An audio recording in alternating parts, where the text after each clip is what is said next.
आज हम आपसे एक बहुत जरूरी बात कहना चाहते हैं, आपको कुछ याद दिलाना चाहते हैं। कल्पना कीजिए, आज अगर देश की जांच एजेंसियों ने अपना काम करना बंद कर दिया और ऐसी रेड्स होनी बंद हो गई तो क्या होगा।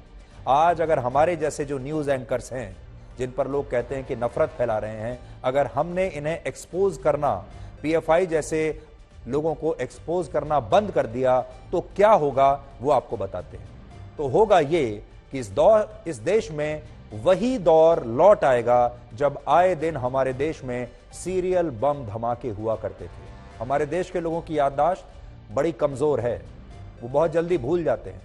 अब याद कीजिए, आज से कुछ वर्ष पहले तक जब दशहरे और दिवाली का त्योहार आया करता था तो इन त्योहारों से पहले आपके अपने परिवार वाले लोग कहने लगते थे कि बाजारों में जरा ध्यान से जाना, भीड़ भाड़ वाले इलाकों में बचकर रहना। यह बात हम आपको कर रहे हैं 2004 से 2012 के बीच। उस जमाने की बात याद कर लीजिए।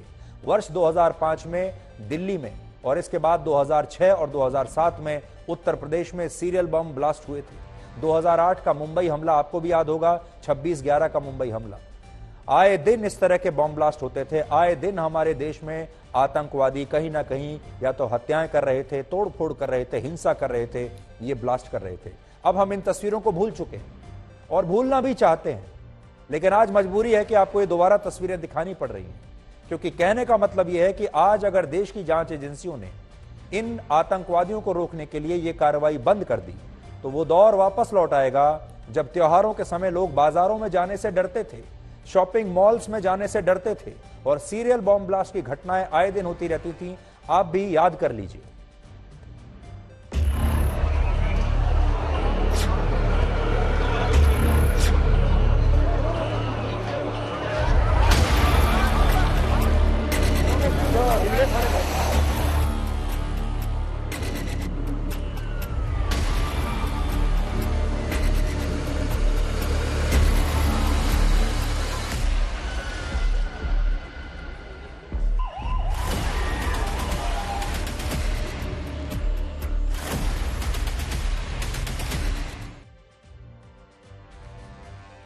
याद कर लीजिए, प्रेशर कुकर में बम मिलता था, टिफिन बॉक्स में बम मिलता था, स्कूटर में बम फिट हो जाता था, मोटरसाइकिल में बम फिट हो जाता था, साइकिल में बम फिट हो जाता था, बाजारों में कहीं ना कहीं आपको बम मिल जाता था। और हमारे ही अपने परिवार के लोग, उस जमाने के लोगों को शायद याद होगा, हमारे अपने परिवार के बड़े बूढ़े ये कहने लगे थे अपने बच्चों से कि खास तौर पर जब त्योहार आने वाले होते थे, दशहरा दिवाली आने वाला होता था, तो परिवार के बड़े लोग ये कहते थे कि अब ऐसे में बाजारों में जाना बंद कर दो, शॉपिंग करना बंद कर दो, शॉपिंग मॉल्स में मत जाओ, सिनेमा हॉल्स में मत जाओ, क्योंकि न जाने कहां पर कौन सा आतंकवादी कोई बम ब्लास्ट कर दे। क्या आप चाहते हैं कि वो दौर हमारे देश में दोबारा लौट आए? पिछले 10 सालों में, 8 से 10 सालों में आपने देखा होगा हमारे देश में ऐसा कोई बड़ा आतंकवादी हमला नहीं हुआ है और इस तरह के जो सीरियल बॉम्ब ब्लास्ट हैं वो होने बंद हो गए। इसका मतलब ये नहीं है कि चैन से बैठ जाएं, इसका मतलब ये नहीं है कि अपनी याददाश्त को कमजोर कर लें, इसका मतलब ये नहीं है कि जो सीरियल बॉम्ब ब्लास्ट में हमने सैकड़ों हजारों लोगों को खोया है उन्हें भूल जाएं। ये जो संस्था है पीएफआई, इस पर सिर्फ टेरर फंडिंग और आतंकवादी संगठन आईएसआईएस की मदद करने का ही आरोप नहीं है, बल्कि इस इस्लामिक संगठन का मकसद इससे भी कहीं ज्यादा खतरनाक है। आज मैं अपने साथ पीएफआई का एक दस्तावेज लेकर आया हूं जो मेरे हाथ में है, जिसमें यह लिखा है कि वर्ष 2047 तक कैसे भारत में इस्लामिक शासन ये लोग लाने की कोशिश करेंगे। ये जो डॉक्यूमेंट मेरे हाथ में है, दस्तावेज जो मेरे हाथ में है, बिहार पुलिस को यह दस्तावेज उस समय मिला था जब बिहार पुलिस ने जुलाई के महीने में पीएफआई के सदस्यों पर एक बहुत बड़ी रेड की थी और रेड के दौरान उन्हें पीएफआई के मेंबर्स के पास यह दस्तावेज मिला। आज वही दस्तावेज मैं अपने साथ लेकर आया। इस दस्तावेज में क्या लिखा है सुनकर आप चिंतित हो जाएंगे। पहली बात, पीएफआई को लगता है कि अगर देश की 10% मुस्लिम आबादी भी उसके साथ संगठित हो गई तो भारत में वर्ष 2047 तक मुसलमानों का वैसा ही शासन आ जाएगा जैसा अंग्रेजों से पहले मुगलों के जमाने में भारत में हुआ करता था। यानी इनका जो सपना है और इनका जो लक्ष्य है वो ये है कि 2047 में, आप जानते हैं ज्यादा समय नहीं है, 2022 तो आ ही गया है और 2047 भी कुछ ही वर्षों की बात है। तो 2047 तक इनका लक्ष्य है कि भारत में ये वही स्थिति पैदा करेंगे जो अंग्रेजों के शासन के आने से पहले थी, जब भारत में मुगलों का राज चलता था। दूसरी बात जो इसमें लिखी है, भारत में इस्लामिक शासन लाने के लिए दलित, आदिवासी और पिछड़े वर्ग का भरोसा जीतना बहुत ही जरूरी है।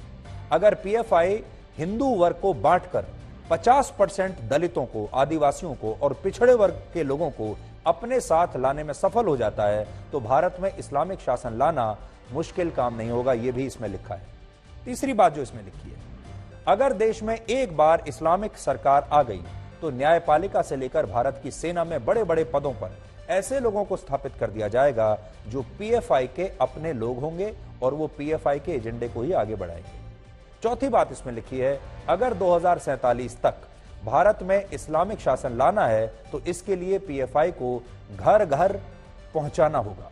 इसलिए पीएफआई के कार्यकर्ता देश के जितने भी लोगों को, ज्यादा से ज्यादा लोगों को अपने साथ जोड़ेंगे, ये मुहिम उतनी ही मजबूत और संगठित होती चली जाएगी। सबसे बड़ी बात यह है कि ये देश को, समाज को तोड़ना चाहते हैं अपने इस सपने को कामयाब बनाने के लिए। The party should also gain the trust of 50% of SC, ST and OBCs and emerge as their representative too। यानी इसका मतलब यह है कि हमारे देश में जो SC हैं, ST हैं और जो OBC के लोग हैं, वो ये चाहते हैं कि ये लोग मुख्य धारा से निकलकर पीएफआई जैसे संगठनों के साथ जुड़ जाएं। इसके लिए इनको क्या करना होगा?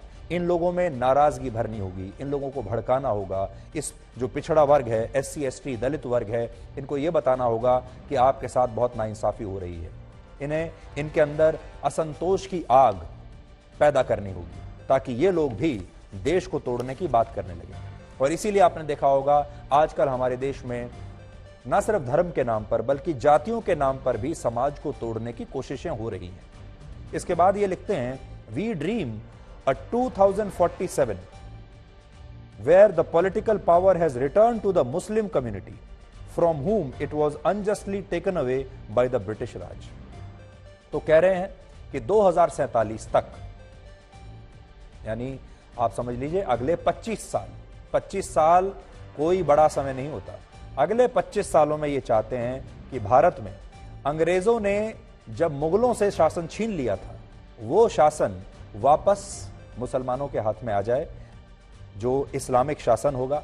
और यहां पर आपको एक बात जरूर सोचनी चाहिए, हालांकि जो ये बात कह रहे हैं उसके पीछे एक मेरिट है और सही भी है, क्योंकि जब अंग्रेज भारत में आए थे तब भारत में मुसलमानों का ही शासन था, मुगलों का ही शासन था।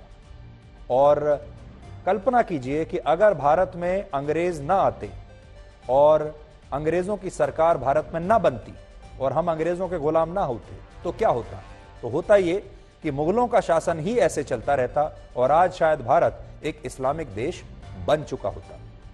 अगर अंग्रेज बीच में ना आ गए होते, वो अंग्रेजों के 200 वर्ष अगर आप हटा देंगे तो आपको वो इस्लामिक शासन ही नजर आएगा, आपको वही मुगलों का शासन नजर आएगा। और अगर अंग्रेज बीच में से हट जाएं तो वो दौर वापस लौट आएगा और उस दौर को ये लोग वापस लाना चाहते हैं। फिर ये भी कहते हैं कि अगर आप इस्लाम की हिस्ट्री को देखेंगे, Muslims were always in minority and for victory we do not need to have a majority. तो ये भी कह रहे हैं कि हम तो अल्पमत में हैं और हमें बहुसंख्यक होने की जरूरत भी नहीं है, हमें मेजॉरिटी में आने की जरूरत भी नहीं है। PFI is confident that even if 10% of total Muslim population rally behind us, PFI would subjugate the coward majority community to their knees। तो वो कहते हैं कि अगर हमारे साथ 10% मुस्लिम आबादी भी अगर आ गई तो जो बहुसंख्यक आबादी है भारत में, जो कि कायर है, हम उन्हें उनके घुटनों पर ले आएंगे और फिर वापस भारत में इस्लामिक शासन की वापसी हो जाएगी। ये कह रहे हैं। आज हम आपको पीएफआई पर हुई इस रेड के पीछे की कहानी भी बताना चाहते हैं। इस रेड को इसका पूरा खाका देश के राष्ट्रीय सुरक्षा सलाहकार अजीत डोवल द्वारा तैयार किया गया था, यानी he was the man behind this red. Ajit Doval का दिमाग था पूरा, उनका इंप्लीमेंटेशन था। और इस रेड की योजना उस दिन बननी शुरू हुई थी जब 2 सितंबर को अजीत डोवल प्रधानमंत्री नरेंद्र मोदी के साथ केरल के कोच्चि शहर आए थे। उस दिन प्रधानमंत्री मोदी ने भारत के पहले स्वदेशी एयरक्राफ्ट कैरियर को भारतीय नौसेना को सौंपा था। आप याद कीजिए, हमने भी तब यह विश्लेषण किया था। लेकिन दूसरी तरफ उसी समय अजीत डोवल ने केरल पुलिस के बड़े अफसरों के साथ एक सीक्रेट मीटिंग की थी और इसके बाद वो केरल से दिल्ली जाने के बजाय महाराष्ट्र गए, जहां उन्होंने पीएफआई के ठिकानों पर रेड करने के लिए एनआईए और ईडी के अधिकारियों के साथ पूरी योजना तैयार की। यह भारत के इतिहास की शायद पहली ऐसी रेड थी जो सिर्फ 4 घंटों तक चली और इस दौरान कुल 106 लोगों को गिरफ्तार किया गया। और बड़ी बात यह है कि इस कार्रवाई के दौरान सांप्रदायिक दंगे फैलने का खतरा बहुत ज्यादा था, लेकिन इसके लिए खास तौर पर कंट्रोल रूम्स को सेट किया गया।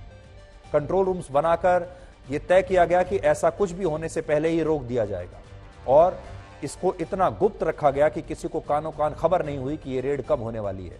और फटाफट सब होमवर्क पहले से किया गया था।